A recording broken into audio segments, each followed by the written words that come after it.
Good evening, everyone. I'm your host, Dr. Hiteshwar Lunare, from the Today's Ayurveda. Today, we are going to conduct the demo lecture for the third year, which is Tritiya Varsha BAMS Ayurveda Charya and India. Some of the students from the Kerala, Karnataka have appeared, have approached to us for the lectures, for the mentorship, but they have wanted the language in English. So we are conducting in the multilingual program here, so that all the students from the pan India can understand the course. We are different courses called as a mentorship courses. We are going to mentor you. We are going to guide you how to succeed in the BAMS syllabus, or we are going to deliver the VVIMP points according to the topics, that means the LAQs, SAQs and all. हम लोग यहाँ पे आपके जो सवाल है वो भी हल करेंगे. हम लोग मतलब the doctors, we are going to start now the lecture and we are going to start the WhatsApp channel for the official handles of today's Ayurveda mentorship courses, so that the previous messages from the group should be enrolled, should be considered by the students of different areas. Somehow the new joinees to the group have any problems, they can share their suggestions with us, and we are welcome to do so. So we are starting today's demo lecture. Our expert is Dr. Kiran Joshi Madam. I am going to share the host.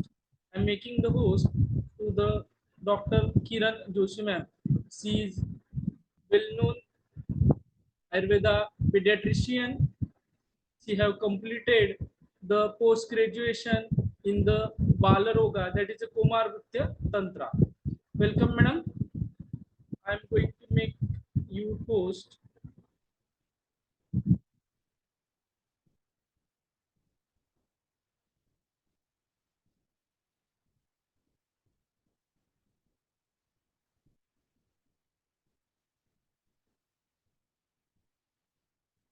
Kiran madam, आता तुम्हाला host केलंय. आता तुम्ही तुमची screen share करू. Okay, sir. Yes, you are visible now and audible Yes, also. sir. Yes.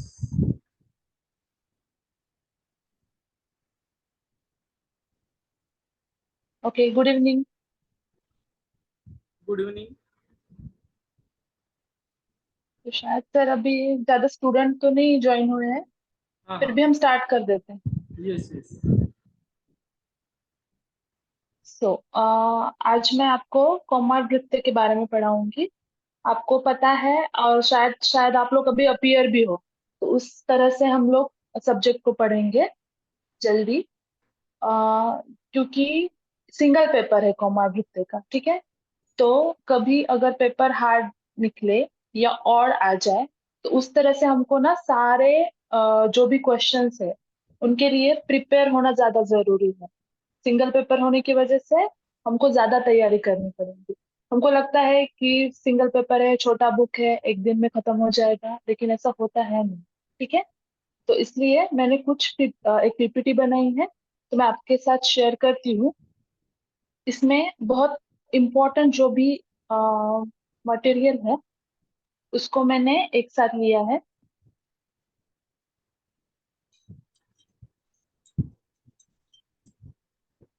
शायद कोई technical problem है पीपीटी शेयर होने में. शेयर स्क्रीन करा मैडम, शेयर स्क्रीन. हो सर, हो.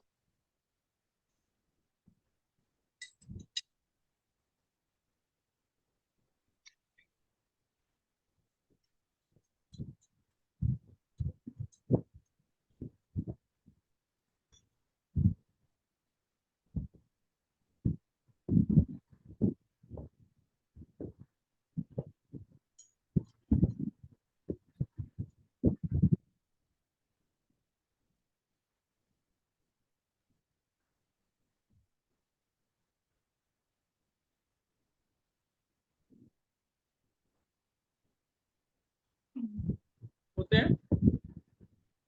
नाही सर, बहुतेक याचं ना हे फॉर्मॅट नाहीये शेअर व्हायला. एक मिनिट. एरर म्हणत आहे. हाँ एक मिनट, मी डाउनलोड करतो.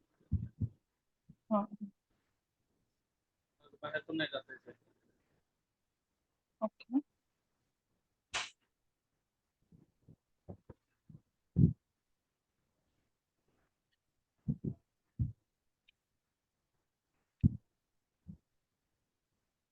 तुम्ही व्हॉट्सअपला पाठवली ना मॅडम मला? हो हो हो हो हो, एक सेकंड. मी व्हॉट्सअपला पाठवते.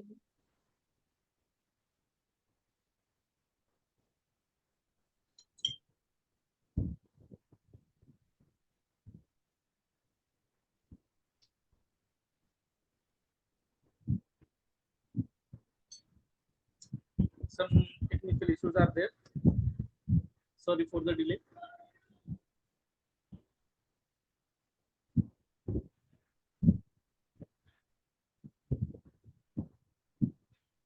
लोड होते मॅडम व्हॉट्सअप. हो सर.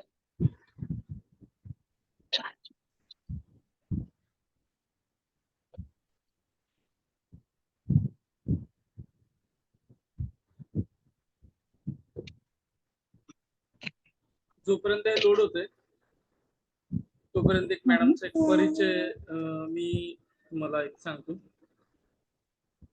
मॅडमचं BMS जे आहे ते BV Kale Ayurvedic college hospital Nashik MUHS च्या अंडर जे आहे ते 2016 मध्ये झालं.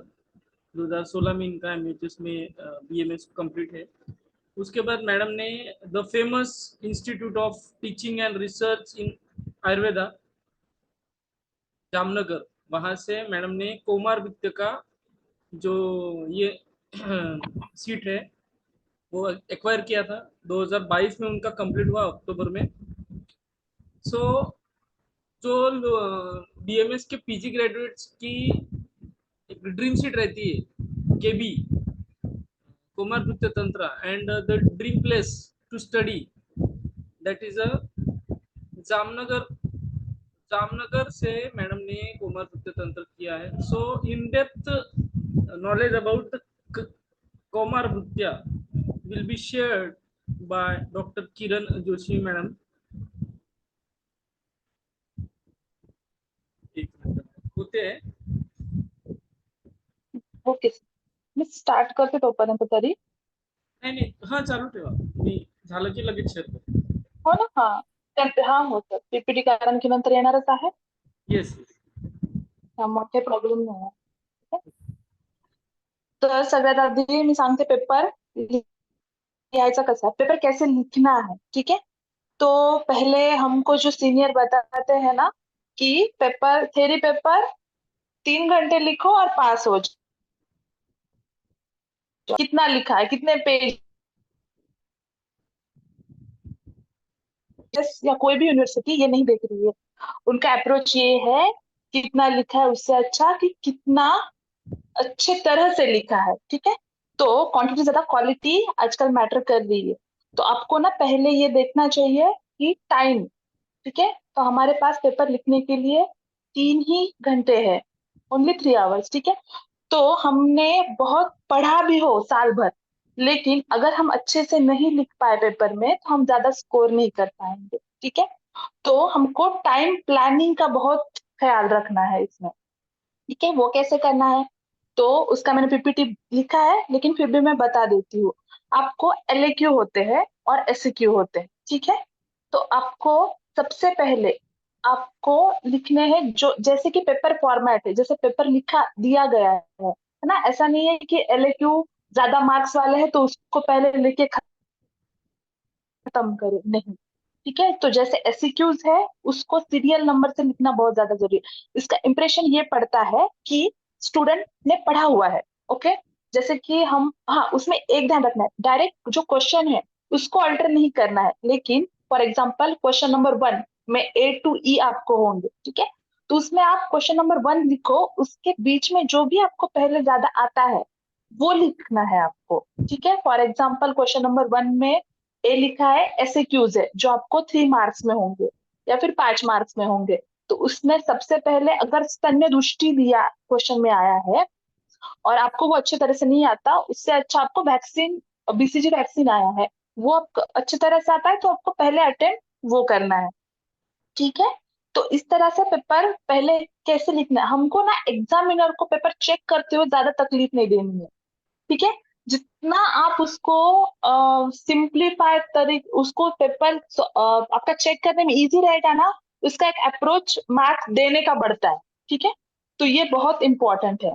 ठीक है, तो आपको ना अभी स्क्रीन शेयर हो रही है ना, तो हम देखते हैं टाइम प्लानिंग कैसे। तो आपको ना पहले 3 घंटे के दो डिवाइड करने हैं। ठीक है, दो हाफ डिवाइड करने हैं। ठीक है, जैसे मैंने बोला था कि अभी ना आजकल क्वांटिटी नहीं मैटर कर रही कि कितना लिखा है, कितना लिखा है, आपको ये देखना है कि किस तरह से लिखा है।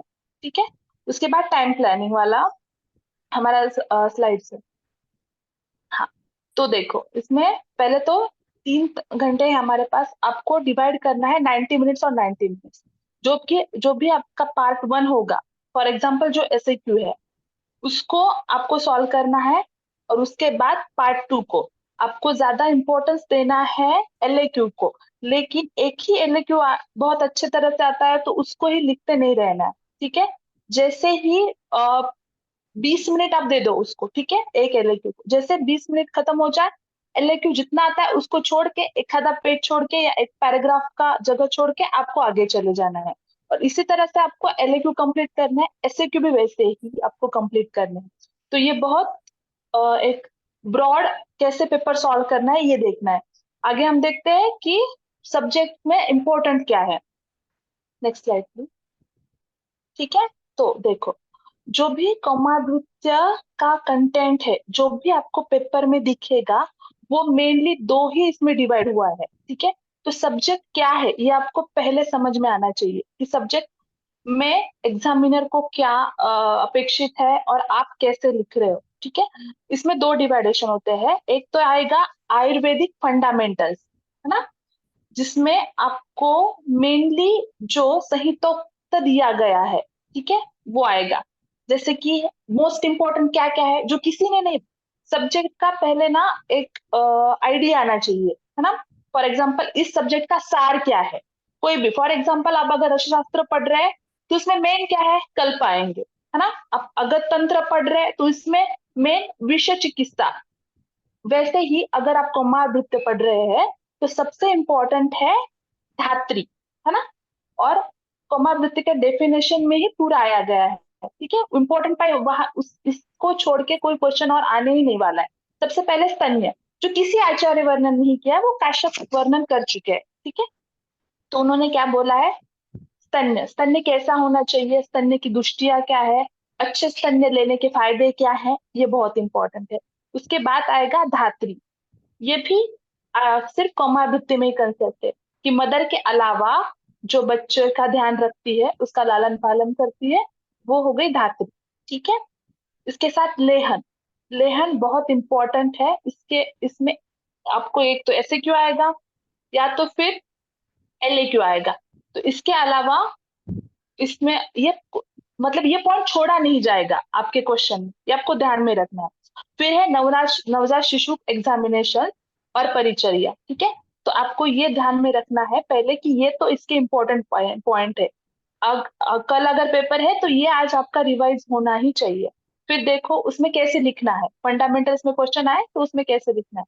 सबसे इंपॉर्टेंट है पहले लिखना है डेफिनेशन। कोई भी चीज आ गई, आपको स्तन्य आ गया तो स्तन्य की डेफिनेशन दी हुई है, धात्री की दी हुई है, लेहन की दी हुई है। ठीक है, नवजात शिशु परिया के रिलेटेड जो भी इंपॉर्टेंट है उसको पहले मेंशन करना है।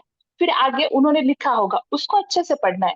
क्या हमको कौमारभृत्य का इंपॉर्टेंस पूछ रहे हैं, है ना, या फिर ऐसा कोई डिसीज वर्णन दिया गया उसके टाइप्स पूछ रहे हैं, या स्तन्य दुष्टि के टाइप्स पूछ रहे हैं, ये आपको ध्यान से पहले तो क्वेश्चन बहुत अच्छे से पढ़ना है।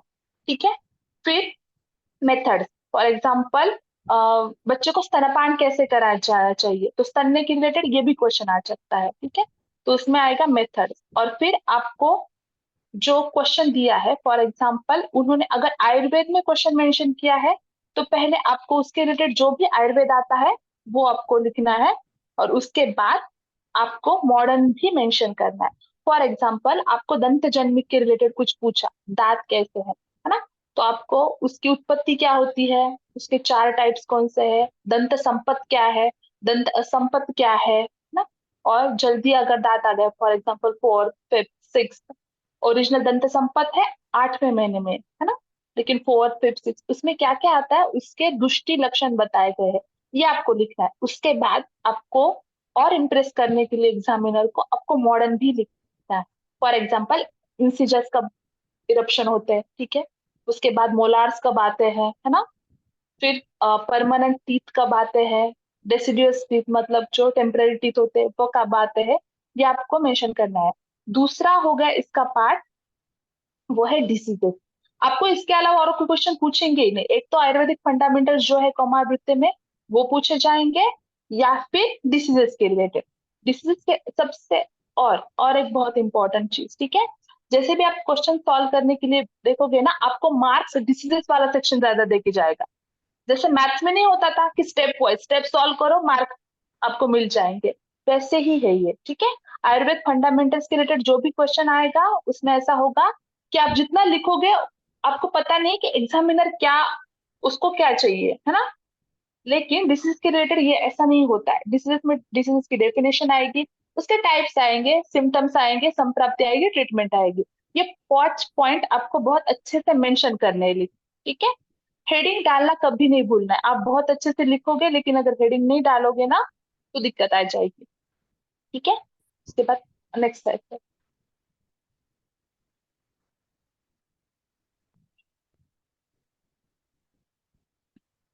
ठीक है, फिर है कौमारभृत्य की परिभाषा। अभी हमको देखना है कि ये फंडामेंटल्स में क्या क्या क्वेश्चन पूछ सकते हैं, है ना, फंडामेंटल्स में क्या क्या पूछ सकते हैं, कौमारभृत्य की परिभाषा, स्कोप, इंपॉर्टेंस, वैशिष्ट, ये क्वेश्चन आते ही है, ठीक है, क्योंकि आप कौमारभृत्य पढ़ रहे हो तो आप एग्जामिनर को जानना होता है कि इन्होंने कितना समझ के लिया है ना, तो उसमें ऐसे पूछते हैं कि, लेकिन इसमें कंफ्यूज कभी नहीं होना है। कभी कभी ऐसा हो जाता है कि हम अच्छे से क्वेश्चन नहीं पढ़ते हैं, तो हम किसी और ही चीज का इंपॉर्टेंस लिख के आते हैं।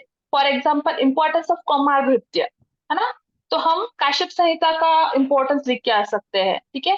फिर है अगर उन्होंने पूछा कि आप पेडियाट्रिक एज ग्रुप का इंपॉर्टेंस बताओ, तो हम कौमारभृत्य का लिख के आते हैं। तो ये बहुत, क्योंकि कौमारभृत्य अगर आप लिख रहे हो तो टोटल कौमारभृत्य आएगा। फॉर एग्जाम्पल काश्यप ने क्या वर्णन किया है, अष्टांग हृदय ने उत्तर तंत्र में पहले 2 अध्याय में क्या वर्णन किया है, हारित ने कहाँ पे वर्णन किया है, माधव निदानकार ने बाल रोग चिकित्सा अधिकार में क्या वर्णन किया है, भैषज रत्नावली ने कौन से कल्प दिए हैं, यहाँ तक आता है इंपॉर्टेंस ऑफ कौमारभृत्य, ठीक है।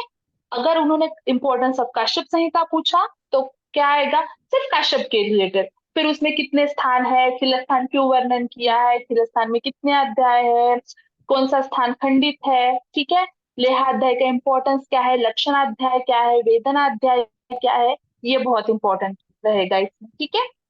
फिर है importance of paediatric age group, इसमें आपको दोनों मेंशन करना है। आपको उन्होंने क्वेश्चन कैसे पूछा है पीडियाट्रिक एज ग्रुप, ओके, तो आपको देखना है पहले तो आयुर्वेद में क्या क्या दिए है ना, कौन सा एज, गर्भ बाल कुमाराख्यम इत्येतम त्रिविधम वया, ये जो श्लोक है तो वो सिर्फ काश्यप ने दिया, और गर्भ से आपका वय विभाजन सिर्फ काश्यप ने किया है, तो उसका क्या इंपॉर्टेंस है, फिर ये होगा। फिर आपको इसके साथ ही साथ मॉडर्न भी अभी इंक्लूड करना पड़ेगा, क्योंकि उनका मेन फोकस मॉडर्न के रिलेटेड वो पूछ रहे हैं, ठीक है। फिर नेक्स्ट हम अभी देखते हैं कि इंपॉर्टेंट पॉइंट, फॉर एग्जाम्पल उन्होंने स्तन्य पूछा तो इसमें क्या क्या लिखना चाहिए, ये मैं एग्जाम्पल के तौर पे दे रही हूँ कि आपको एक आइडिया आ जाए कि एक आधा क्वेश्चन अगर आ गया तो आपको सॉल्व कैसे करना है, उसको देखना कैसे, ठीक है। तो स्तन्य का अगर वो इम्पोर्टेंस पूछ रहे हैं तो जनरल जो लैंग्वेज है वो यूज नहीं करनी है, ठीक है। For example breast milk nutrition provide करता है, इन्फेक्शन प्रिवेंट करता है, इमोशनल फैक्टर्स, ये देख देख के एग्जामिनर ना ऑलरेडी पक चुका होता है, ठीक है, कि यही दे, सब पेपर में वही दिखता है ना, जैसे वो आपको पेपर चेक करने के लिए बैठेगा सब वही दे, prevents infection and emotional factors, तो ये आपको अवॉइड करना है, उनको साइंटिफिक चाहिए। आप डॉक्टर बनने वाले हो है ना, तो उनको साइंटिफिक चाहिए, तो क्या क्या है, तो आपको ये वर्ड मेंशन करने। अच्छा, इन्फेक्शन, अगर रिस्क इन्फेक्शन की कम कर रहे हैं तो क्या क्या उनको ये अपेक्षित होता है, तो आपको लिखना है कि आईजीए होता है ब्रेस्ट मिल्क में, ठीक है, लाइसोसोम जो है वो होता है, लैक्टोफेरिन है, बायोफिडस फैक्टर्स है, ठीक है। तो ये अगर आप वर्ड भी लिखोगे ना तो उनको लगेगा बहुत पढ़ा हुआ है, मतलब मॉडर्न और आयुर्वेद दोनों भी स्टूडेंट का हैंड है, तो मार्क आपको ज्यादा मिले, ठीक है। फिर आपको लिखना है कि मेटाबॉलिक इफेक्ट्स क्या क्या होते हैं, ये भूलना नहीं है, क्योंकि हमारे आयुर्वेद में डाइजेशन बहुत इंपॉर्टेंट है, ठीक है। तो ब्रेस्ट मिल्क कैसे डाइजेस्ट होता है, कार्बोहाइड्रेट, फैट, मिनरल, प्रोटीन, तो इससे क्या मिल रहा है, स्तन्य कैसे इंपॉर्टेंट है, स्तन्य जो बोला गया है कि ये 6 मंथ तक देना ही है, तो हमको सिर्फ ये बताना है यहाँ पे कि इसमें से सब मिल रहा है, तो ये इंपॉर्टेंस ऑफ स्तन्य है, ठीक है।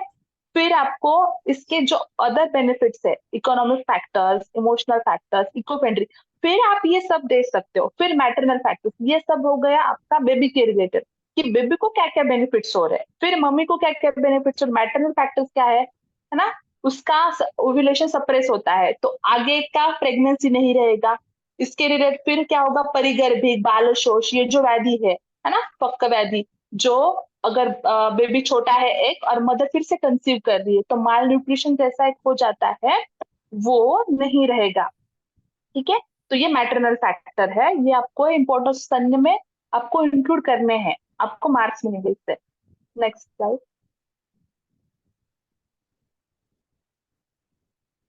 ठीक है, आप ये ऐसे पॉइंट वाइज लिखोगे ना तो आपको आराम से मार्क मिल जाएंगे, ठीक है। फिर आपको देखना है कि फॉर एग्जांपल एक आधा ये हो गया, एक एग्जांपल हो गया किसके रिलेटेड, ये हो गया आपका जो बेसिक है काश्यप का या फिर कौमाभृत्य का। अब ये डिसीज के रिलेटेड कैसे आपको सॉल्व करना है, तो वो क्या क्या पूछ सकते हैं, फॉर एग्जाम्पल उन्होंने बाल शोष ऐसा पूछ लिया, तो आपको बाल शोष जो उसकी डेफिनेशन है, उसके सिम्टम्स है, साइंस कौन से दिख रहे हैं ये, और ट्रीटमेंट, इसके बाद आपको फेलियर ऑफ ट्राइब या पीईएम ये मेंशन करना है, एंड वाइस वर्सा। आपको अगर पीएम पूछा है तो पहले पीएम लिखो और फिर बाद में बाल शोष वर्णन करो। कोई भी डिसीज आ गया आपको दोनों लिखना है, लेकिन जो पहले पूछा है वो लिखना है, ठीक है। बाल शोष कहाँ दिया है ये भी आप वर्णन कर सकते हो, अष्टांग हृदय उत्तर तंत्र 2 में है, तो ये आपको वहां पे मेंशन करना है कि इस आचार्य ने बताया है, तो ये आपको एडिशनल मार्क्स देके जाएगा, ठीक है। फिर नेक्स्ट, ठीक है। अभी ये सबसे इंपॉर्टेंट है, नवजात परीक्षा एंड नवजात शिशु परिचर्या, इसमें आपको बहुत चांसेस है कि एलएक्यू आए ही। देखो कौमावृत्ति में दो ही टाइप्स है, एक तो आप देखो कि शिशु है ना, जो न्यूनेट है उसके रिलेटेड क्या है, और दूसरा है बालक, जो फॉर एग्जांपल आगे जाके 1 साल टू 5 इयर्स या 15 इयर्स जो भी हमारा एज ग्रुप है उसके रिलेटेड। तो सबसे इम्पोर्टेंट जो मार्क्स देके जाएगा ये है आपको ये नवजात शिशु वाला जो सेक्शन है, क्योंकि इसमें एलएक्यू कम है, इसमें 2-3 ही एलएक्यू आते हैं, एक तो है उसका एग्जामिनेशन दैट इज परीक्षा, और दूसरा है उसकी परिचर्या, मतलब उसको कैसे आपको उसका ख्याल रखना है ना, जो, तो ये दोनों भी आते हैं इसमें, तो ये दोनों में से एक एलएक्यू तो आपको आएगा ही। देखो यहाँ पे क्या करना है, सबसे पहले आपको लिखना है कि न्यूनेटल एग्जामिनेशन आ गया तो पहले न्यूनेटल एग्जामिनेशन लिख, उसके बाद जो आचार्य नवजात परिचर्या बोली है, ठीक है, वो लिखना है। आपको लक्षणाध्याय के रिलेटेड भी अगर कुछ आता है तो वो आपको यहाँ पे मेंशन करना है, कुछ भी नवजात शिशु के रिलेटेड कुछ भी आ गया तो लक्षणाध्याय मेंशन करना है। कुछ नहीं आया तो इतना लाइन तो लिखो कि लक्षणाध्याय में नवजात शिशु के रिलेटेड बोला गया है और इम्पोर्टेंस बताया गया है, ठीक है। लक्षणाध्याय काश्यप सूत्र स्थान में दिया हुआ है, ठीक है, 23वां अध्याय ऐसा लिख देना है वहां पे, ठीक है। फिर उसमें क्या क्या पॉइंट्स आने चाहिए, नवजात परीक्षा अगर आज एग्जामिनेशन करो, सबसे इंपॉर्टेंट है अबगार, अबगार को नहीं भूलना है, ठीक है। फिर है एंथ्रोपोमेट्री जो वाइटल्स है, ठीक है। उसके बाद है साइंस ऑफ मैच्योरिटी, न्यूरेटरी रिफ्लेक्सेस। अभी इसमें आप ये एलओक्यू तरह भी प्रिपेयर कर सकते हो या अलग से, अबगर स्कोर आपको अलग से एसक्यू भी आएगा। न्यूनेटल रिफ्लेक्स उसमें से बहुत सारे रिफ्लेक्स में से एक आधा रिफ्लेक्स एसक्यू के लिए भी आ सकता है, तो आपको आप एक प्रिपेयर करोगे एलएक्यू तो उसमें बहुत सारे एसक्यू प्रिपेयर हो जाएंगे आपको। आपको अलग से कुछ नहीं करना है, बस वहां से उसको उठाना है, वहां पे लिख देना है, ठीक है। फिर है हेड टू टो एग्जामिनेशन, बहुत इंपॉर्टेंट है इसमें कि हेड में क्या अलग दिख रहा है ना? ये बहुत सिंपल सिंपल, आप इतने नाम भी लिख के वहां आ जाओगे ना तो आपको फायदा होगा। फिर है CNS एग्जामिनेशन, ठीक है। ये भी आपको टाइम मिले तो लिखना है एक्स्ट्रा, ठीक है। लक्षणाध्याय के रिलेटेड आपको अगर डिटेल आता है तो वो, और CNS एग्जामिनेशन, बाकी आप लिख सकते हो, वो आपको मार्क देके जाएगा, ठीक है। नेक्स्ट, ठीक है। अभी ये एक हो गया कि परीक्षा कैसे करनी है। दूसरा है उसका परिचर्या क्या है, दैट इज प्राण प्रत्यागमन, ठीक है।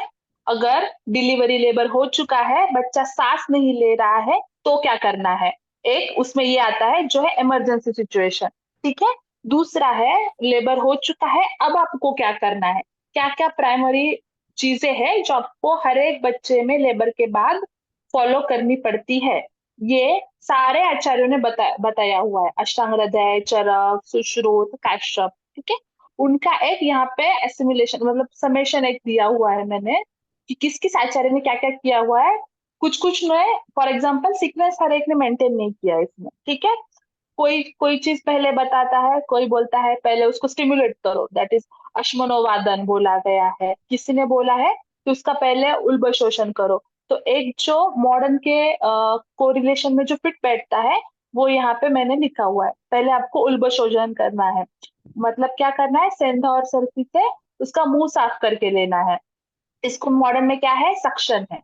फिर है बला तेल सेचन, ठीक है। बच्चा बहुत क्रिटिकल सिचुएशन से लेबर हुआ है, ठीक है, तो आयुर्वेद में बोला गया है कि उसको वात प्रकोप हुआ है, तो वो कैसे कम करना है, बला तेल से सेचन करना है। इसका अदर इम्पोर्टेंट बहुत सारे हैं, अभी तो मैं सिर्फ उसके पॉइंट ले रही हूँ। इससे क्या होता है, बच्चे का टेम्परेचर मेंटेन होता है, ठीक है, तो वो बहुत ही इंपॉर्टेंट। फिर अश्वनोवादन जो है वो स्टिमुलेशन के तौर पे यूज किया गया है। उसके बाद नाभिनाल कर्तन करना है, वो कब करना है, क्या करना है, ये डिटेल है। किसने 8 अंगुल बोला गया है, किसने 8 अंगुल तक बोला है। चरक सुश्रुत ने 8 अंगुल रख के दो क्षौम वस्त्र, मतलब रेशम के धागे बांध के काटने को बोला है, नाभिनाल कर्तन, ठीक है। फिर अष्टांग हृदय ने क्या बोला है, 4 अंगुल। और हम मॉडर्न में कितना करते हैं, 2.5। ये आप मेंशन कर सकते हो उसमें छोटा छोटे, ठीक है, पॉइंट ऐसे। और ये ऐसे डिटेल लिखने हैं, तो आपको उसमें मार्क मिलेंगे और एग्जाम में को भी पता चलेगा कि इनको पता है किस आचार्य ने क्या बोला है, ठीक है। फिर है तालु अवगुंठन, फिर है शीर्ष पे पिचू रखने के लिए बोला है, वो करना है हमको। फिर प्राशन में क्या देना है ना, ये सब वर्णन है। और उसके बाद एंड में है जात कर्म संस्कार, ये संस्कार, और इसमें जात मात्र शिशु परिचर्या अलग है, जात कर्म संस्कार अलग है। जात कर्म सिर्फ संस्कार है जिसमें मंत्र उच्चारण बोला गया है शिशु जन्मने के बाद उसके कान में, ठीक है। और जात मात्र परिचर्या जो है वो डिटेल, उसको जन्म के बाद क्या क्या करना है, मतलब लेबर से उसको वार्ड में ले जाते हुए जो जो करना है वो जात मात्र परिचर्या है, ठीक है। और जात मात्र संस्कार सिर्फ उसके कान में कुछ मंत्र उच्चारण, इस जात कर्म संस्कार। तो पेपर में एक आया तो दूसरा लिख के नहीं आना है, ठीक है, इसको अलग रखना है दिमाग में, ठीक है। नेक्स्ट,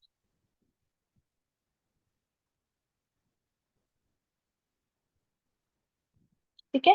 ये नियोनाटल रिसक्सिटेशन का मैंने दिया हुआ है कि क्या कब कब क्या करना है, ठीक है, तो इसको अच्छे से पढ़ लेना है। लेकिन ये रिवीजन के लिए आपको इजी रहेगा, नियोनाटल रिसक्सिटेशन, तो इसको पढ़ लेना, ये पीपीटी शेयर हो जाएगी आपको। नेक्स्ट, ठीक है। अब इम्पोर्टेंट है, फॉर एग्जाम्पल बहुत स्पेसिफिक डिसीजेस दिए गए पीडियाट्रिक में, जैसे कि ये पहले था बाल शोष, अब है उत्फुल्लिका, ठीक है। तो उसमें इंपॉर्टेंट है, ये स्लाइड इसलिए बनाई है कि आपको पता चले कि उत्फुल्लिका अलग डिसीज बोला है, जो बहुत इंपॉर्टेंट है, बहुत बार ऐसे क्यों में आ चुका है ना। लेकिन ये मेंशन दो ही जनों ने किया, एक है हारित, दूसरा योग रत्नाकर, इसको काश्यप ने मेंशन नहीं किया है। तो ऐसा कुछ आ गया तो आपको बोलना है कि ये इन्होंने लिखा हुआ है, इन्होंने दिया है, ठीक है, तो ये बहुत इंपॉर्टेंट है। इसके साथ साथ आपको कंपेयर क्या क्या करना है, उत्फुल्लिका न्यूमोनिया के साथ कंपेयर कर सकते हो एक्चुअली, जो बहुत सिम्टम बहुत दोनों के साथ साथ जाते हैं, ठीक है। नेक्स्ट,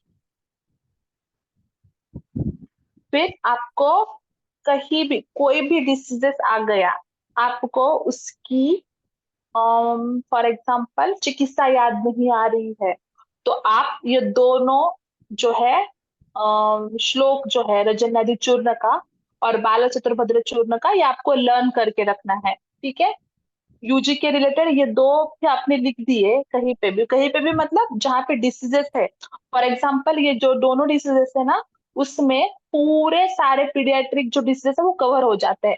बाल चतुर्भद्र चूर्ण श्वासकाश अतिसार में आ जाता है। रजन्यादि चूर्ण जो भी डाइजेस्टिव के रिलेटेड जो भी सारे डिसीजेस है उसको कवर करता है। फॉर एग्जाम्पल आपको निमोनिया आ गया, आप बाल चतुर्भद्र चिकित्सा में लिख सकते हो, एग्जाम में अगर निमोनिया आ गया तो। आपको शोष आ गया तो भी लिख सकते हो, अतिसार आ गया तो भी लिख सकते हो। ठीक है, और क्या लिख सकते हैं, पीएम आ गया तो भी लिख सकते हो। रजन्यादि चूर्ण आपको कहाँ कहाँ लिख सकते हो आप अतिसार में लिख सकते हो, फिर से आप ग्रहणी दोष में लिख सकते हो। ठीक है, आप फक्क व्याधि में लिख सकते हो, है ना, क्योंकि उसमें उपद्रवात्मक अतिसार होता है, तो आप रजन्यादि चूर्ण वहां पे आराम से लिख सकते हो। फिर और क्या क्या है, पांडु में लिख सकते हो, डाइजेशन उससे अच्छा होता है, क्योंकि पांडु के जो पेशेंट होता है उसमें डाइजेस्टिव पावर कम होती है, उसका ग्रहणी दुष्ट हुआ होता है ना, उसको खाया हुआ बच्चे को पचता नहीं। इसमें सबसे इंपॉर्टेंट ये है कि ये स्तन्य दुष्टि को कम करता है, और 90% जो डिसीजेस है स्तन्य दुष्टि के, बच्चे को स्तन्य दुष्टि से होते हैं, क्योंकि उसका आहार ही स्तन्य है। ठीक है, तो ये दोनों आपको जहां भी लिखे, क्योंकि आप उसको ना एग्जामिनर को बता रहे, क्योंकि देखो आपके पेपर कौन चेक करने वाला है, जिसका 10 से 12 साल उस सब्जेक्ट में एक्सपीरियंस है ना, वो वही देख देख के पक चुका होता है। आप ऐसे कुछ उसमें मेंशन करोगे जो यूजी के लेवल से थोड़ा सा हाइयर है, और आपको पढ़ने में ज्यादा दिक्कत नहीं आने वाली, ये बहुत सिंपल दोनों भी श्लोक है, तो आपको वो कम मेहनत में ज्यादा मार्क्स मिलेंगे इसमें। ठीक है, तो आपको ये फॉलो करना है। नेक्स्ट, अभी ये है बहुत इम्पोर्टेंट, आपको क्या क्या पढ़ना ही है, या फिर पढ़ा हुआ है लेकिन पेपर से पहले, फॉर एग्जाम्पल 2 बजे पेपर है तो सुबह क्या रिवाइज करना है, या फिर सुबह 10 बजे पेपर है तो सुबह 5 बजे उसको क्या रिवाइज करना है, ये वो पॉइंट्स है आयुर्वेद के और मॉडर्न के जो कौमार भृत्य के लिए बहुत ज्यादा इंपॉर्टेंट है।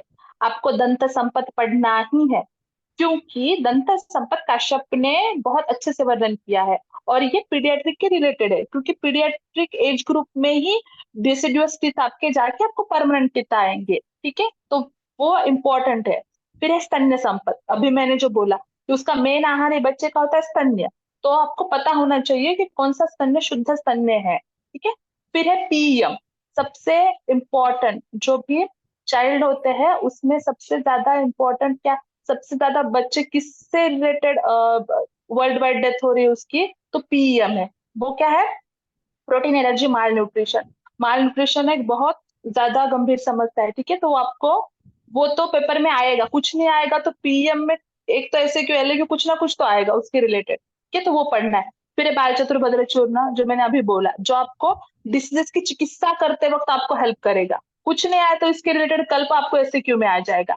फिर है स्वर्ण प्राशन, अभी जो बहुत पॉपुलर है। ठीक है, सब लोग स्वर्ण प्राशन दे रहे हैं आफ्टर कोविड, इम्यूनिटी बूस्टर की तरह। ठीक है, तो और एक है, ठीक है, कभी भी आप एज अ डॉक्टर आप किसी को बोल रहे हैं तो इम्यूनिटी बढ़ाना ये गलत वर्ड है। ठीक है, तो कोई भी अगर बोले कि इम्यूनिटी बढ़ाने के लिए, तो इम्यूनिटी कभी बढ़ती नहीं है, अगर बढ़ रही है तो ऑटोइम्यून डिसीजेस हो जाते हैं। ठीक है, तो आपको बोलना है इम्यूनिटी बूस्टर।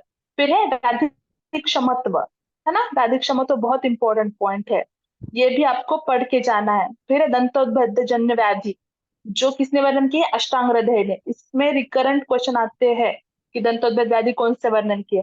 फिर एक कुकुनक, कुकुनक मतलब ये आप शालाक्य में नेक्स्ट ईयर में पढ़ेंगे। ठीक है, जो अभिषंध है उसके रिलेटेड, लेकिन बच्चों में अभिषंध नहीं बोला गया, बच्चे में कुकुनक बोला गया है। ठीक है, व्याधि जो है न्योनाटल एज ग्रुप में होता है, न्योनाटल एज ग्रुप में इसका अध्याय काश्यप ने बहुत अलग से वर्णन किया, इसलिए वो आता है। फिर एक फक्क जो कि है rickets, rickets paediatric age group में ही होता है, और बहुत डिटेल वर्णन किया गया है, इसीलिए वो आपको पेपर में दिखेगा। ठीक है, वो आएगा ही क्वेश्चन। फिर है अहिपुतना, अहिपुतना मतलब जो डायपर रैश होते हैं। ठीक है, वो तो, और बाल ग्रह जो किसी ने वर्णन नहीं किया है, सिर्फ काश्यप पीडियाट्रिक एज ग्रुप में जो होता है और जो काश्यप ने डिटेल वर्णन किया है, ऐसे पॉइंट आपको देख के जाने हैं पेपर में जाते हुए। तो ये मोस्ट इंपॉर्टेंट पॉइंट है, इसमें एलएक्यू आएंगे, एसएक्यू आएंगे। आप इतना बहुत अच्छे से प्रिपेयर करोगे तो आपका स्कोरिंग बढ़ेगा, ठीक है। उसके बाद है कृमि, ठीक है। तो कृमि पे भी क्वेश्चन बहुत आते हैं, क्योंकि जो भी फॉर एग्जाम्पल ओपीडी में भी जब बच्चे देखते हैं ना आते हैं, तो उनका मेन पहले कॉज होता है कृमि, और कृमि की वजह से अदर डिसीजेस, ठीक है। तो ये यहाँ पे उसका न्यूमोनिक की तरह लिखा गया है, ठीक है। तो ये पहले जो है अंतरात उदराद हृदय जो आप देख रहे हो एकदम लेफ्ट साइड में पहली इमेज, वो कफज कृमि है, ठीक है, कफज कृमि। और फिर जो लेफ्ट साइड में है, राइट साइड में है, वो है रक्तज कृमि, ठीक है। तो उसको आप इस पिक्चर के जरिए बहुत याद रख सकते हो, ठीक है। कृमि पे क्वेश्चन आएगा तो टाइप्स ही आएंगे उसके, ठीक है। तो आपको ये टाइप्स एटलीस्ट मेंशन करने आने चाहिए, नाम याद रहने चाहिए, ठीक है। फिर है ये जो है बाल चतुर्भद्र चूर्ण का श्लोक है, ठीक है। तो याद करना है इसमें, देखो घना कृष्ण अरुणा श्रृंगा श्रृंगी, और उसके और ये भी आपको याद रखना है। चलेगा सर, नेक्स्ट स्लाइड ना। फिर है ये प्राइमरी डेंटिशन कब आता है, सेकेंडरी डेंटिशन, क्योंकि इसमें आपको दंत संपद भी आ गया, तो आपको ये लिख के आना है परमानेंट टीथ कब आते हैं और डेसिडुअस टीथ कब आते हैं, ठीक है। और ये है बाल ग्रह प्रतिषेधाध्याय में लक्षण बोले हैं अष्टांग हृदयकार में, ठीक है। तो ये आपको याद रखना है। बाल ग्रह पीजी के लिए बहुत अलग से पढ़ाया जाता है, लेकिन यूजी के लिए आप सिर्फ रेवती ग्रह पढ़ के जाना, ठीक है। रेवती ग्रह में जो भी सारा आएगा वो हर एक ग्रह में कुछ ना कुछ तो उसके रिलेटेड आता ही है, ठीक है। आप रेवती ग्रह के रिलेटेड भी अगर वहां पे लिख के आओगे, फॉर एग्जाम्पल स्कंद अपस्मार में या स्कंध के नीचे, तो भी आपको मार्क्स मिल जाएंगे, क्योंकि रेवती ग्रह में सब कुछ आता है, उसको प्रधान ग्रह बोला गया है। या फिर आप ये इमेज याद रख लेना, ठीक है। हेड से लेके पूरा चेस्ट तक एक एक फॉर एग्जाम्पल अवयव को क्या क्या होता है। और एक बात, आप अगर आप लोकल लैंग्वेज में वर्णन लिख रहे हो, उससे अच्छा आप डायरेक्टली संस्कृत वर्ड यूज करना कभी भी, ठीक है। आपको मार्क्स मिलेंगे। आपको श्लोक याद करने के लिए नहीं बोल रही हूँ, जिसको श्लोक याद होते हैं वो तो बहुत अच्छा है, लेकिन जिसको नहीं होते हैं उसको ये वर्ड्स ही डायरेक्ट लिखने हैं, ठीक है। एक एक वर्ड आपको या तो लोकल, या तो मराठी या तो हिंदी, आपको जो भी लैंग्वेज में आपको पेपर लिखना है, या तो इंग्लिश, उससे अच्छा है कि आप वो वर्ड टू वर्ड संस्कृत याद रखो और उसके आगे उसका एक्सप्लेन करो, ठीक है। तो आपको वो अच्छे से रहेगा। नेक्स्ट, ठीक है। तो इस तरह से आपको पेपर के लिए प्रिपेयर करना है, ठीक है। और कुछ क्वेश्चन हो तो पूछ लग सकते हो आप, शायद।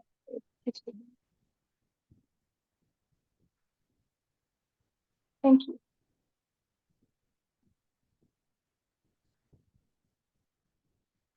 टेक्निकल टेक्निकल प्रॉब्लेम्स आहेत ना, ऐकू येते का? Okay sir.